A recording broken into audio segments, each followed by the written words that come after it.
Boredom has been slandered by a civilization too distracted to understand its own weapon. People treat it like a sickness, like an empty room inside the mind that must be filled immediately with noise, movement, entertainment, food, messages, music, lust, gossip, scrolling, or some small digital drug strong enough to interrupt the silence. Yet boredom was never the enemy. Boredom was the furnace. It was the wide, uncomfortable space where the mind stopped reacting and began creating.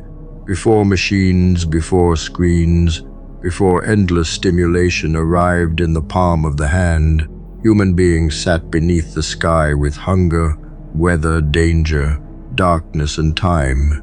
The mind had nowhere to escape, so it turned toward the world and began asking questions. How can this stone cut better? How can this fire last longer? How can this shelter hold against rain? How can this animal be tracked? How can this pattern be remembered? Boredom did not make early humans useless. It forced the mind to wrestle with reality until invention crawled out of discomfort. A mind constantly entertained becomes soft in a very specific way. It does not lose intelligence immediately. It loses patience with the conditions required for intelligence to become useful. Deep thought takes time. Original thought takes quiet. Direction takes stillness. A path forward rarely appears while the nervous system is being dragged between 5 apps, 3 songs, 7 opinions, and 1,000 fragments of other people's lives. The mind needs empty space to organize itself. Without that space, your thoughts remain scattered like soldiers with no commander. You may have ambition, desire, talent, hunger, and ideas, yet none of them can form a strategy, because attention keeps being interrupted before the deeper pattern appears.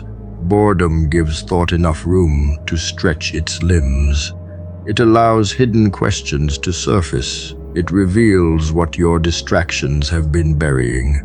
A man who cannot tolerate boredom cannot hear himself clearly, and a man who cannot hear himself clearly will spend his life obeying noise. Early humans had no luxury of endless escape, which made their discomfort productive. A long evening beside a fire was not merely time passing. It was observation, it was memory, it was planning, it was fear becoming strategy, it was curiosity becoming tool-making. When nothing entertained them, the environment became the teacher. The stars became maps, animal tracks became language, rivers became routes, stones became weapons, bones became needles, fire became technology, repetition became understanding. The bored mind did not stay bored forever, because boredom provoked experimentation. A child striking rocks together was not chasing dopamine. He was testing the world. A hunter watching shadows move across the ground was not wasting time. He was learning timing, weather, pattern, and prediction. The absence of artificial stimulation forced contact with reality, and contact with reality built civilization. Modern comfort has created a strange reversal. The person with infinite information often has less direction than the ancestor, with almost nothing. The phone contains more knowledge than ancient kings could have imagined, yet the mind holding it cannot sit quietly for 15 minutes without reaching for relief. That is not progress in its deepest sense. That is dependency wearing expensive clothing. The world has given people endless tools, yet many have lost the internal condition required to use those tools properly. A distracted mind turns abundance into fog. A bored mind, trained properly, turns emptiness into discovery. The difference is not access. The difference is command. If every quiet moment is immediately filled, then the mind never reaches the point where original movement begins. It remains a consumer of stimulation instead of becoming a producer of meaning. Boredom exposes the first layer of truth by showing what controls you when nothing is happening. Remove the phone, remove the music, remove the constant stream, and the nervous system begins confessing. It wants novelty, it wants comfort, it wants a little hit, it wants to avoid the unfinished thought, it wants to escape the unmade decision, it wants to dodge the uncomfortable question about where your life is going. This is why boredom feels so unbearable at first. It is not empty. It is crowded with everything you have been avoiding. The silence brings back the debt. It brings back the dream. It brings back the body you keep promising to change. It brings back the work you keep postponing. It brings back the truth that your days have become too reactive. Entertainment does not erase those things. It only delays the hearing. Beneath that first discomfort sits the second truth, and it is more valuable. After the urges begin weakening, after the restlessness loses its first attack, after the mind stops demanding escape like a spoiled animal, clarity starts appearing, not dramatic clarity, not lightning from the heavens, a quiet kind, a cleaner kind. You begin seeing what has been obvious for months, the task you keep avoiding, the relationship that drains you, the skill you must build, the habit that is stealing your energy, the direction that keeps calling you back. Boredom becomes a mirror once the nervous system stops panicking in front of it. This is why it matters. You cannot design your life while fleeing from your own thoughts. You cannot discover your path while sedating every question the moment it becomes uncomfortable. The path forward often speaks softly, and stimulation is loud. A man chasing greatness must understand that boredom is not the opposite of ambition. Boredom is where ambition becomes intelligent. Raw desire says, "I want more." Boredom asks, "What exactly must change?" Raw desire says, "I should be better." Boredom asks, "Where am I leaking energy?" Raw desire says, "I need a new life." Boredom asks, "Which repeated behaviors built the life I have?" This is the difference between emotional hunger and strategic thought. Without boredom, ambition remains dramatic but unfocused. With boredom, ambition becomes organized. The mind begins connecting cause and effect. It sees the structure underneath the results. It stops blaming vague forces and starts identifying precise patterns. That is when change becomes possible, because a problem clearly seen can finally be attacked. The modern hatred of boredom is dangerous because it trains people to escape the exact state that produces self-mastery. Every meaningful life requires periods where nothing entertains you except the work, the thought, the discipline, the prayer of repetition, the silent pressure of becoming better. Training is boring before the body changes. Studying is boring before the skill becomes powerful. Saving money is boring before freedom arrives. Building a business is boring before momentum appears. Writing is boring before the page becomes alive. The foundation of anything extraordinary contains long stretches of repetition that do not feel exciting in the moment. A person addicted to stimulation quits during that phase. He thinks boredom means the path is wrong. It often means the path has finally become real. This is why you need to reclaim boredom deliberately rather than waiting for it accidentally. Schedule empty space like a commander, placing guards around a fortress. Walk without headphones, sit without the phone, eat without a screen, work without switching tabs. Spend 30 minutes with a notebook and no entertainment. Let the mind complain. Let it search. Let it throw its tantrum. Do not rescue it too quickly. The first few sessions may feel useless because your attention has been trained by noise. Continue. The mind will begin adapting. Thoughts will lengthen. patterns will emerge. Old ideas will return with sharper edges. The future will become less vague because you finally gave yourself enough silence to examine it. The first hour after waking is the most valuable real estate you own, and you give it away for free. Your brain emerges from sleep in a rare state, cleared overnight. The mental clutter of yesterday flushed out, the capacity for deep thought briefly at its peak. This is the window when the hardest problems feel solvable, when the mind is sharp enough to actually direct your life instead of just reacting to it. And what do you do with this gift? You reach for the phone before your feet hit the floor. You pour the cleanest water of the day straight into someone else's bucket. The men who change their lives are not working with better brains than yours. They simply stopped wasting the 1 hour when their brain was at its strongest, and they spent it on themselves instead of on a screen. There is a transaction happening every morning that you have never consciously agreed to. The moment you open that app, you are renting out your attention to people who profit from holding it, and the rent they pay you is nothing. Worse than nothing, because you leave the exchange depleted. Your focus, your curiosity, your capacity for original thought, all of it harvested and sold to advertisers while you scroll, and you walk away believing you are relaxing. You were not relaxing. You were being farmed. The dopamine spikes from each swipe feel like reward but function like a slow leak, draining the very fuel you needed for the work that matters. A man who hands his sharpest hour to a machine designed to keep him hooked is not consuming content. He is the content's product, packaged and delivered to someone else's profit.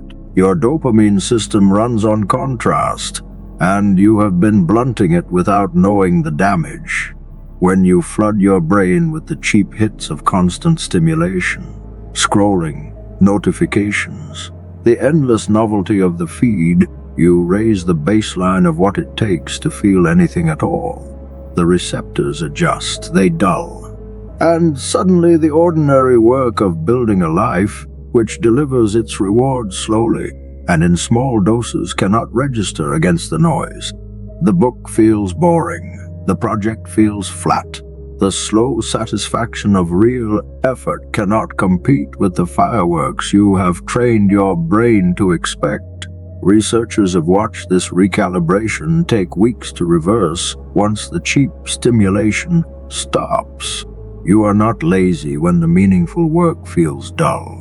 You have simply broken your own ability to feel reward, and you broke it one scroll at a time. Picture a man who inherits a fortune and spends the first and best portion of it every single day on lottery tickets and scratch cards before he has paid a single bill or made a single investment.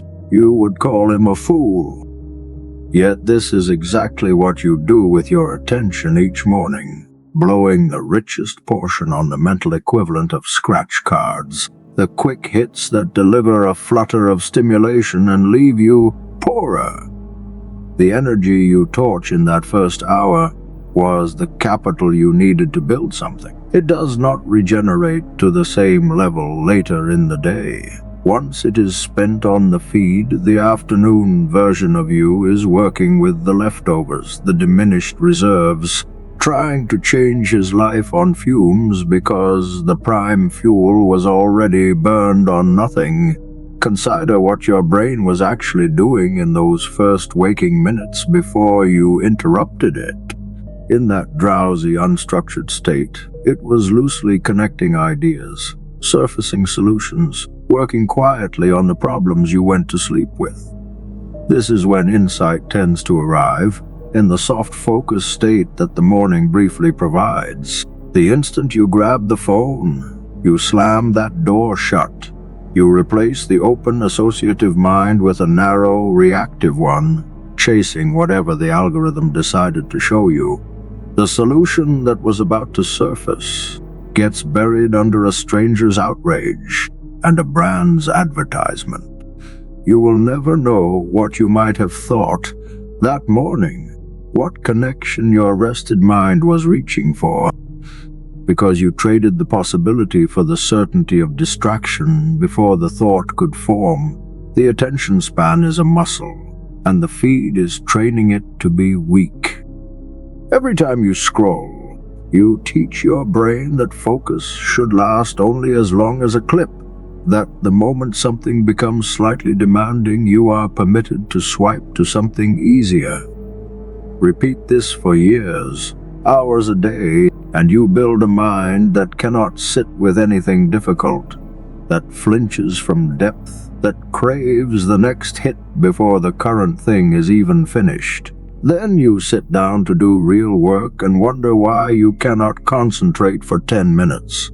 You did this, not through one session but through thousands, each one filing down your capacity for sustained thought a little further. The deep work that builds a life requires exactly the focus you have been systematically destroying every morning before you were even fully awake. Imagine the version of you that protected the first hour for 90 days straight. No phone until the important work was done. No feed until your own thoughts had been heard. That man would be almost unrecognizable, not because anything dramatic happened, but because the compounding of a single guarded hour across 3 months adds up to something the scrolling man can never reach. He would have written the thing, planned the thing, thought clearly about the direction of his life while everyone else was being farmed by their feeds. The gap between the two versions of you is not talent. It is one decision repeated daily, the decision about who gets your first and best hour. You have been giving it to strangers and machines. He gives it to himself, and that single difference reroutes an entire life. Here is the brutal part about clarity. It is the rarest and most necessary ingredient for changing your circumstances, and it cannot be bought or forced. It arrives only in a quiet, undistracted mind, the exact state you destroy each morning before you give clarity a chance to speak. You keep wondering why you feel lost, why the path forward seems murky, why you cannot seem to think your way out of where you are. The answer is that you never let yourself think at all. You fill every gap with input, every silence with a screen, and clarity needs silence the way a photograph needs stillness to develop. A mind that is never quiet is a mind that never sees clearly. And a man who cannot see clearly will spend his life reacting to a path he was too distracted to ever actually choose. There is a drug you carry in your own skull, and it is free, legal, and slowly destroying men by the millions. It is the fantasy of a life you have not built. You put on the headphones, the rapper describes his empire, and for 3 minutes your brain borrows the feeling of his success as if it were your own. The chest swells, the vision sharpens. You feel, briefly, like a man who has arrived. Then the song ends, and reality rushes back in with the force of cold water, your actual circumstances unchanged. The gap between the fantasy and the facts wider than before. Most men do not learn from this collision. They chase the feeling again. Cue another anthem, take another hit of borrowed triumph, and the loop tightens. The fantasy was never fuel.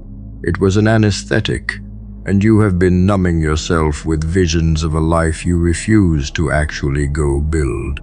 Maladaptive daydreaming has a clinical name because it is a genuine affliction, not a harmless quirk.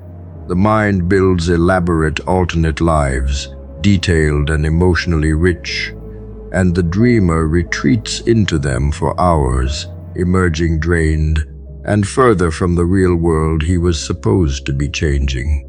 The cruelty of it is that the fantasy delivers a counterfeit version of the reward you would get from actual achievement. Your brain cannot fully distinguish the imagined success from the real thing, so it dispenses a dose of satisfaction for the daydream alone. And once you have felt the reward without doing the work, the motivation to do the work quietly dies. Why grind for years toward a goal when you can simply imagine reaching it and feel most of the feeling now? This is the trap. The fantasy satisfies just enough to kill the hunger that would have driven you to make it real. Think about what actually happens in your brain during one of these sessions. You vividly imagine the success, the recognition, the version of yourself who made it, and your nervous system responds as if some of it were already true. The reward chemistry fires for the imagined victory. But here is the poison hidden in that pleasure. Every time you reward yourself for a result you have not earned, you weaken the link between effort and reward that all real achievement depends on. You are training your brain to collect the payoff without the labor, and a brain trained this way becomes allergic to the slow, unglamorous work that building a real life requires. The daydreamer is not lazy by nature. He has simply discovered a shortcut to the feeling of success, and the shortcut has hollowed out his capacity to pursue the real thing. Picture a man starving outside a restaurant, pressing his face to the glass, watching others eat, and somehow feeling fed by the watching. Ridiculous, you think. No one is nourished by observing a meal. Yet this is precisely what the fantasy life does to your ambition. You watch the imagined version of yourself succeed. You press your face to the glass of a life you have not entered, and you walk away, feeling as though you have eaten when your plate is still empty. The hunger that should have driven you into the restaurant to earn your own meal has been falsely satisfied by the watching. And so you starve slowly, while feeling oddly full, wasting away in the comfort of a fantasy that feeds you nothing real, wondering vaguely why your actual life never improves, no matter how vividly you imagine it improving. The contrast is what does the deepest damage, the brutal whiplash between the dream and the return. For a few minutes inside the fantasy, you are powerful, accomplished, admired. Then the song ends, the daydream collapses, and you are deposited back into a reality that feels gray and small by comparison. This crash is not neutral. Each time you experience it, the gap between who you imagine being and who you actually are gets more painful, and the natural response is to flee back into the fantasy, to escape the pain the fantasy created. Now you are in a closed loop, using the disease to treat the symptoms of the disease. The more you dream, the worse reality feels, and the worse reality feels, the more you dream. This is how a man can spend years going nowhere while his inner life runs at full, glorious speed. Consider the energy these fantasies consume, because it is not free. The vivid scenarios you construct, the imagined conversations, the rehearsed victories, all of it draws on the same finite mental resources you would need to actually plan and execute in the real world. You are running your most powerful machinery, your imagination, your capacity for vision, on a track that leads nowhere, burning the fuel that could have powered genuine progress. The tragedy is that the daydreamer is often a man of tremendous imaginative gift, someone who could build remarkable things if that imaginative force were aimed at reality instead of away from it. The same engine that traps him could free him. The capacity to vividly imagine is not the enemy. The enemy is aiming it at a fantasy you visit instead of a future you build. Imagine if every hour you have spent, lost in these constructed lives, had been spent taking one small real action toward them instead.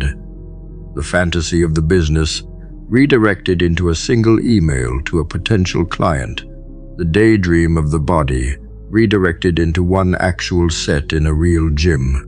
The imagined version of the man you wish you were, redirected into one concrete thing that man would actually do today.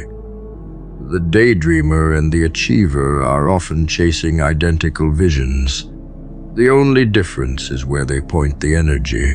One points it inward, into a private theater that changes nothing, and the other points it outward, into actions that slowly close the gap between the vision and the reality. You already have the vision. That was never your problem. Your problem is that you keep spending it instead of investing it. There is a specific kind of music and content engineered to trigger this exact response, and you should understand that you are being played. The anthem about success, the highlight reel of someone else's wealth, the curated images of arrival.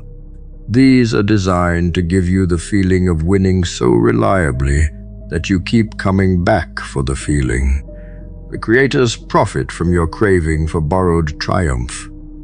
They have no interest in your actually succeeding, only in your repeatedly consuming the simulation of success they sell. A man who understands this can still use such things deliberately, as a brief spark before real action. But the man who does not understand it gets consumed, mistaking the consumption for progress, feeling motivated for years while accomplishing nothing. Know the difference between fuel that launches you into action and a drug that replaces it.